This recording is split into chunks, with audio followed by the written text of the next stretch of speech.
Good evening, Western Washington, and happy Friday. I'm Matthew Fab with Western Washington Weather, and today we're going to take a look at the very active weather coming up over the next few days, including the atmospheric river and potential windstorm, and some other rounds of heavy rain and wind that'll kind of be embedded in all of that. So starting here with the satellite imagery, you can see we have our system moving into the area right now.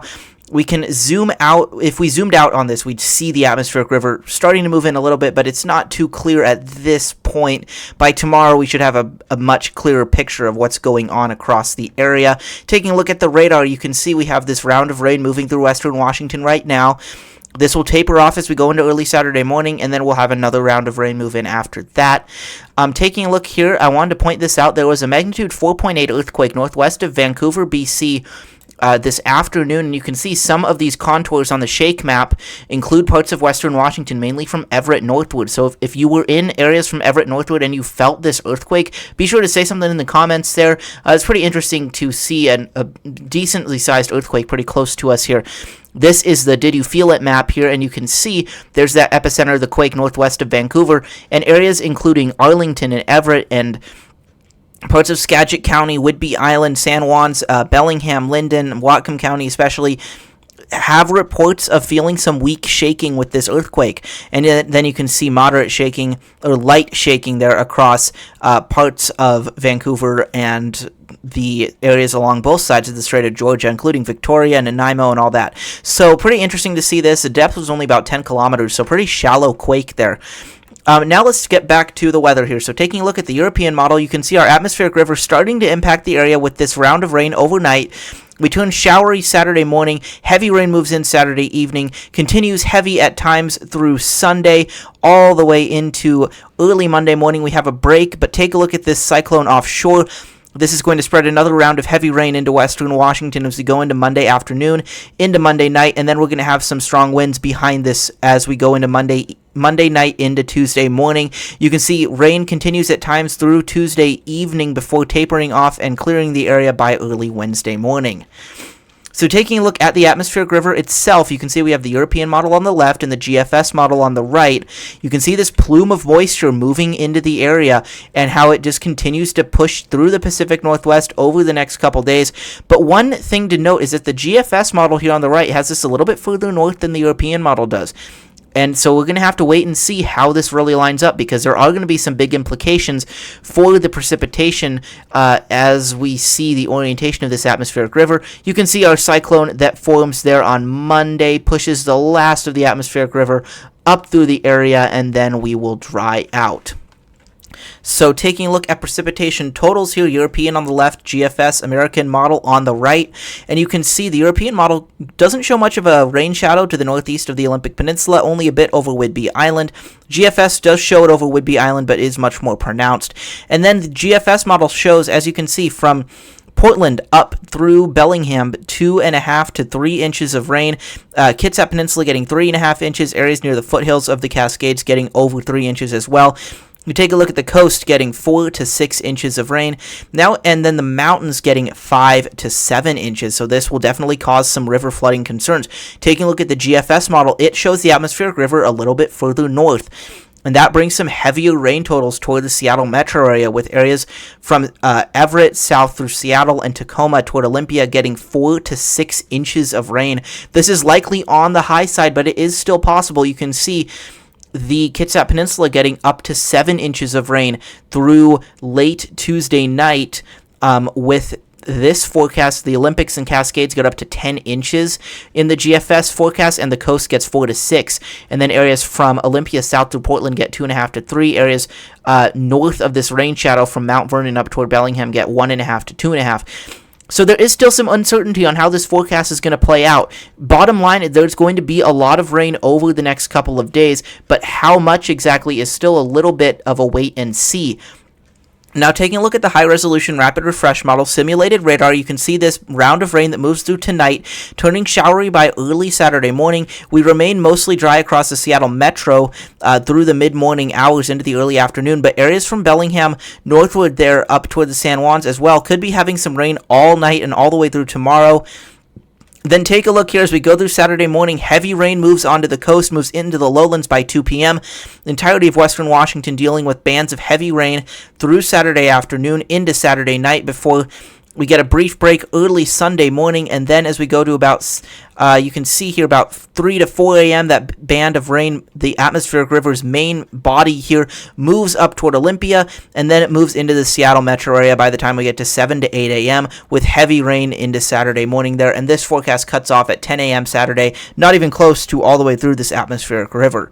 Now taking a look at the high-resolution rapid refresh, you can see through Saturday it is showing some winds of 40 to 50 miles per hour across western Washington, strongest around Bellingham and Olympia, with gusts of 40 miles per hour around Seattle. And then take a look at the coast. It shows gusts of 50 to 60 miles per hour along the Washington coast and inland a bit as well. And then gusts of 40 to 45 miles per hour around the Portland area and Vancouver, Washington.